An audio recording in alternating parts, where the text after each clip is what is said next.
ಯಾರು ಬಂದ್ರು? ಹಾಯ್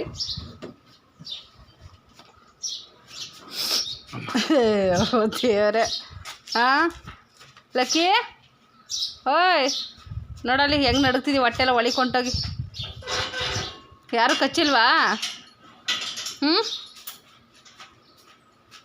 ಎಲ್ಲೋಗ್ತಿದ್ಯಾ? ನೋಡ ಎಲ್ಲೋಯ್ತು, ಎಲ್ಲ ಹೋದೆ ಲಕ್ಕಿ? ಲಕ್ಕಿ ಕಾರಡ ಹೊರಟದ. ಹಾಯ್ ಹಲೋ ನಮಸ್ಕಾರ, ವೆಲ್ಕಮ್ ಬ್ಯಾಕ್ ಮೈ ಚಾನಲ್.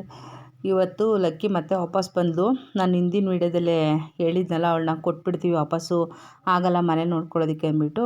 ನಾನು ನನ್ನ ಫ್ರೆಂಡ್ ಮಗಳಿಗೇನೆ ವಾಪಸ್ ತೊಗೊಂಡೋಗ್ಬಿಡಮ್ಮ, ಮನೇಲಿ ನಾವು ಇರಲ್ಲ, ಎಲ್ಲರೂ ಹೋದರೆ ಪಾಪ ಇನ್ನೂ ಚಿಕ್ಕ ಮರಿ ಅಲ್ವಾ ಅಂದ್ಬಿಟ್ಟು ವಾಪಸ್ ಕಳಿಸ್ಬಿಟ್ಟಿದ್ವಿ.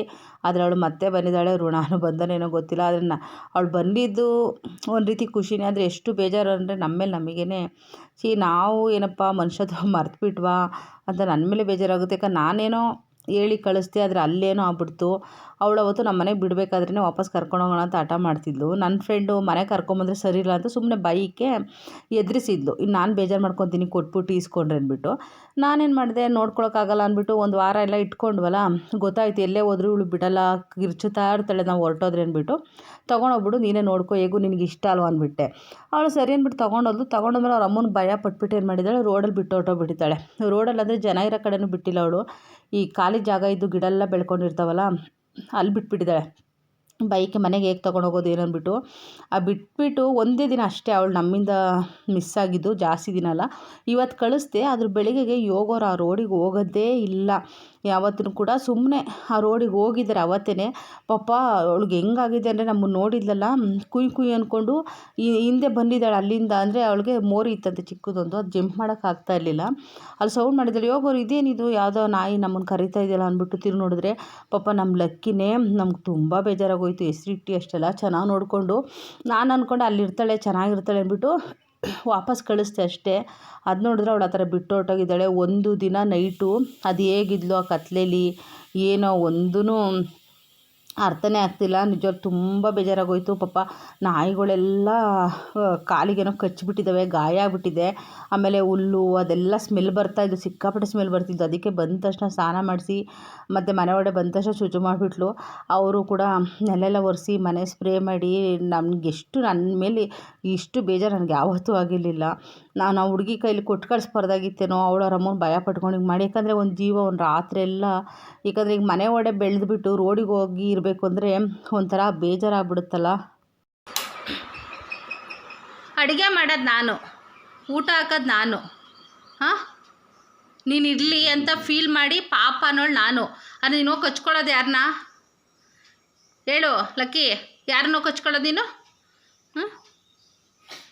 ನಾನು ತಾನೇ ನಿನಗೆ ಅಡುಗೆ ಮಾಡೋಕ್ಕೆ, ಊಟ ಹಾಕೋದು, ನೀರು ಹಾಕೋದು, ವಾಕಿಂಗ್ ಕರ್ಕೊಂಡು ಹೋಗೋದು, ಯಾರು ಮಾಡೋದು ಇದನ್ನೆಲ್ಲ?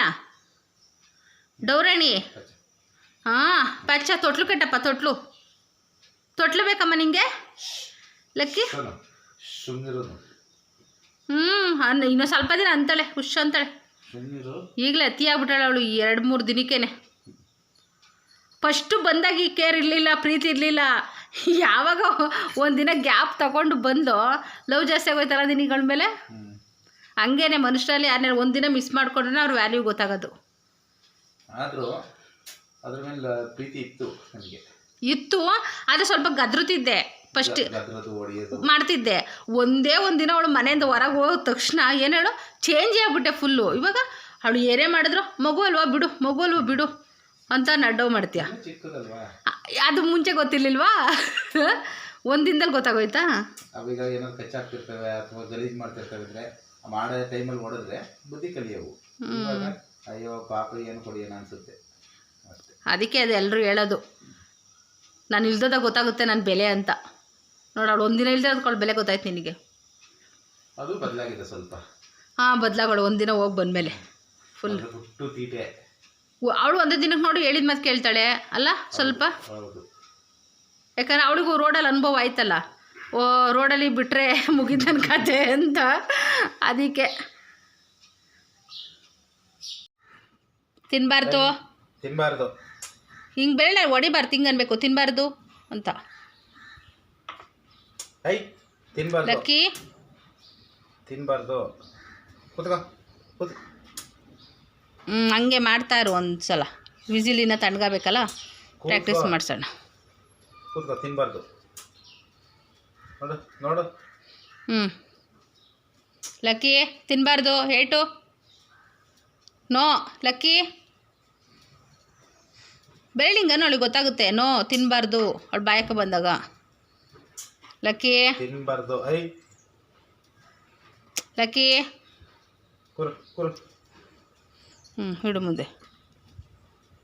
ಬಾ ತಿನ್ನು, ಬಾ ಬಾ ಬಾ. ಹಾಗೆ ಪ್ರಾಕ್ಟೀಸ್ ಮಾಡಿಸಿದ್ರೆ ತಿನ್. ಹೋಗಿದೆ ಹಿಂದೆ ಹೋಗು. ನಾವು ಊಟ ತಂದಿಟ್ರು ಅವ್ಳು ತಿನ್ನಲ್ಲ. ಹಿಂದೆ ಹೋಗು, ಹಿಂದೆ ಹೋಗು ಲಕ್ಕಿ, ಬಾ. ಬಾ.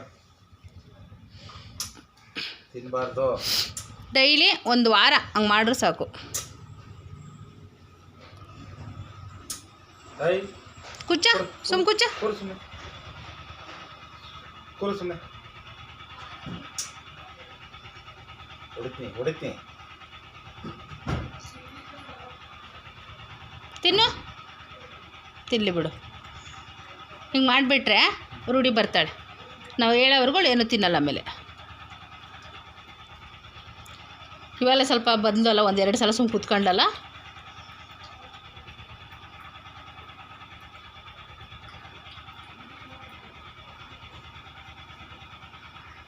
ಇನ್ನು ಮಧ್ಯಾಹ್ನದ ಊಟಕ್ಕೆ ಅಂದ್ಬಿಟ್ಟು ಬ್ರೌನ್ ರೈಸ್ನ ಮಾಡಿದ್ದೀನಿ. ಅದ್ರ ಜೊತೆ ಈ ರೀತಿ ಮೊಸರು ಒಗ್ಗರಣೆ ತುಂಬ ಚೆನ್ನಾಗಿರುತ್ತೆ ಅಂದ್ಬಿಟ್ಟು ಮೊಸರು ಒಗ್ಗರಣೆ ಸಾಂಬಾರು ಥರ ಮಾಡ್ಕೊತಾ ಇದ್ದೀನಿ. ತುಂಬ ಸಿಂಪಲ್ಲು, ಅದು ರುಚಿಯಾಗಂತೂ ಇರುತ್ತೆ.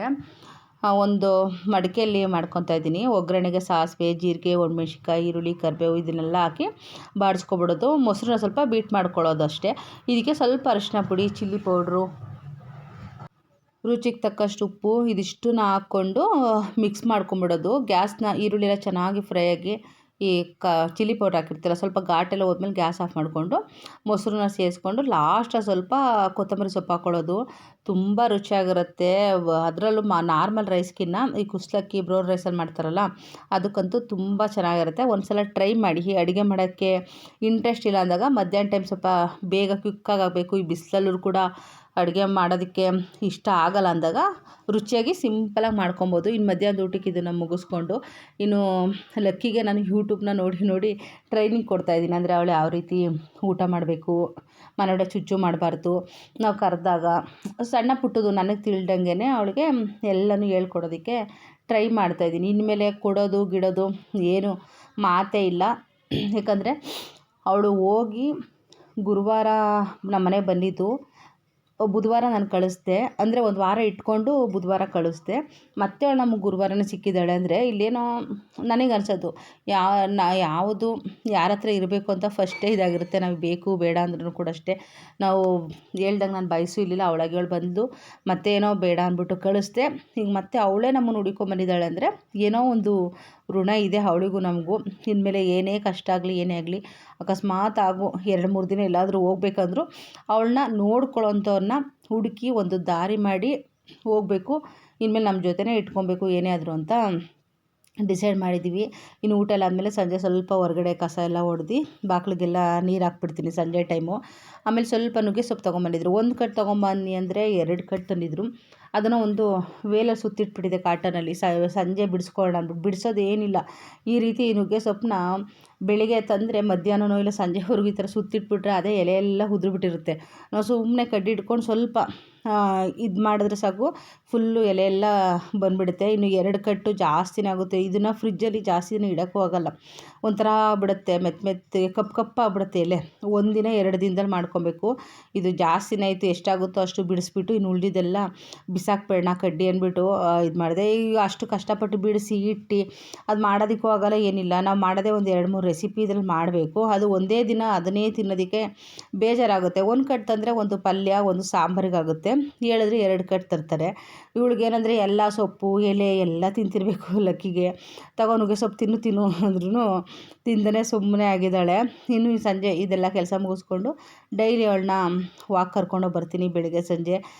ಇನ್ಮೇಲೆ ಅಷ್ಟೇ ಗೊತ್ತಿಲ್ಲ ನಮ್ಮಿಂದ ಅವಳಿಗೆ ಬೇಜಾರಾಗಿದೆ, ತಪ್ಪಾಗಿದೆ, ಅದು ಸರಿ ಮಾಡಿಕೊಂಡು ಇನ್ಮೇಲೆ ಅವಳನ್ನ ನಮ್ಮ ಮಗಳ ಥರ ನೋಡಿಕೊಂಡು ನೆಮ್ಮದಿಯಾಗಿ ಇದ್ಬಿಡೋಣ ಅಂತ ಡಿಸೈಡ್ ಮಾಡಿದ್ದೀವಿ.